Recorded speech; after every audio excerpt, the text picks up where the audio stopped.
Indonesia memiliki perlindungan hukum terkait dengan penyelesaian dan upaya memenuhi hak kreditur melalui Undang-Undang Kepailitan dan Penundaan Kewajiban Pembayaran Utang atau UUK PKPU. Bagaimana upaya penyelesaian kepailitan yang melibatkan lintas negara? Nah, di episode kali ini kita akan membahas mengenai praktek cross-border insolvency bersama saya, Antoni Muslim Patimura, SH, Senior Associate SIP Law Firm. Welcome to SIP Talk, uncovering underexplored legal issue.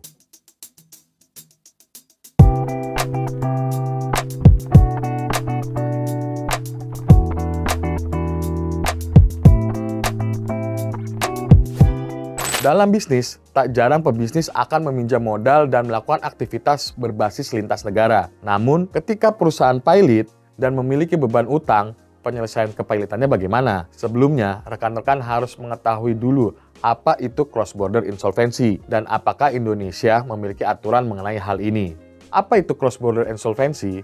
Cross-border insolvency merupakan kepailitan yang melibatkan unsur asing atau kepailitan yang melewati batas negara. Hal ini dapat terjadi atas beberapa faktor, yakni ketika debitur pilot memiliki aset di lebih dari satu negara, debitur memiliki kreditor di luar negeri, debitur melakukan aktivitas berbasis lintas negara, atau debitur memiliki perusahaan di berbagai negara. Seperti yang tadi telah disinggung, Indonesia memiliki aturan baku terkait kepailitan yang tertuang dalam Undang-Undang Nomor 37 Tahun 2004 tentang Kepailitan dan Penundaan Kewajiban Pembayaran Utang atau UUK PKPU. Akan tetapi, hingga saat ini Indonesia belum memiliki peraturan yang berkekuatan hukum terkait cross-border insolvency, sehingga kerap menimbulkan suatu permasalahan pada pelaksanaan eksekusi. Di benua Eropa, terdapat dua regulasi dalam penyelesaian kepailitan antar negara atau cross-border insolvency, diantaranya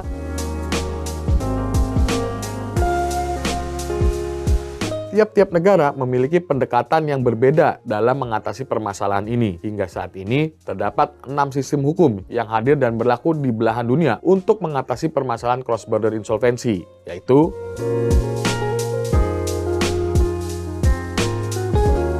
Nah, pada periode 2019 hingga 2025, Indonesia terpilih sebagai anggota United Nations Commission on International Trade Law atau UNCITRAL, sehingga pada penyelesaian cross-border insolvency, Indonesia dapat mengadaptasi UNCITRAL Model Law. Salah satu kasus yang pernah terjadi di Indonesia terkait hal ini adalah saat Indonesia ingin melakukan tindakan untuk mengeksekusi harta pilot berupa kapal pesiar milik debitur di negara Afrika.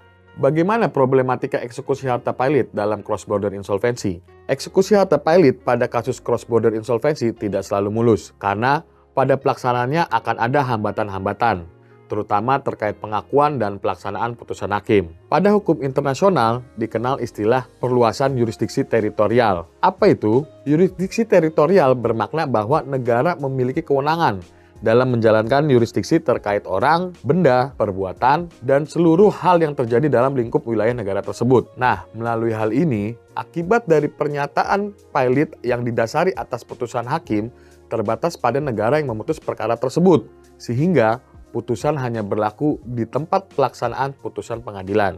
Putusan cross-border insolvency yang diputus oleh majelis hakim di luar wilayah Indonesia tetap dapat diakui jika dibuat secara sah dan bersifat konstitutif dan deklaratoir. Selain itu, problematika yang akan dihadapi adalah ketika debitur memiliki aset di luar yurisdiksi negara. Ketika putusan pengadilan asing tidak diakui atas kedaulatan negara, maka eksekusi harta pilot pun akan susah dilakukan oleh kurator. Dan hal ini tentu saja akan merugikan kreditor sebagai pihak yang memiliki piutang yang harus dibayarkan oleh debitor. Bagaimana mekanisme pemberesan harta pilot dalam cross-border insolvency? Pemberesan harta pilot dapat dilakukan oleh kurator jika pengadilan telah memutus bahwa sebuah perusahaan sebagai debitor mengalami pilot. Pada perkara cross-border insolvency, jika putusan tersebut diputus oleh pengadilan asing, maka kurator perlu membuat permohonan pengakuan putusan pilot. Hal ini bertujuan agar putusan tersebut dapat diakui, serta menjadi salah satu pedoman dasar untuk melakukan pengambilan aset dan diserahkan kepada pengadilan negeri.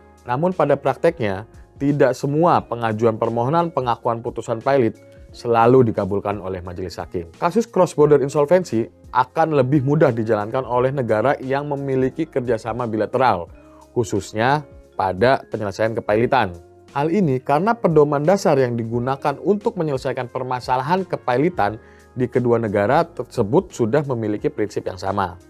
Penyelesaian kasus cross-border insolvency terdapat dua prinsip yang diakui secara universal, yakni prinsip universalitas, dimaksudkan bahwa putusan pilot yang diputus di suatu negara bisa diterapkan di seluruh negara di mana harta pilot milik debitur berada. Sementara, dalam prinsip teritorial, putusan pilot yang diputus di suatu negara hanya dapat diterapkan di dalam wilayah negara yang memutus perkara tersebut. Cukup sekian pembahasan kali ini mengenai upaya penyelesaian masalah kepilotan antar negara.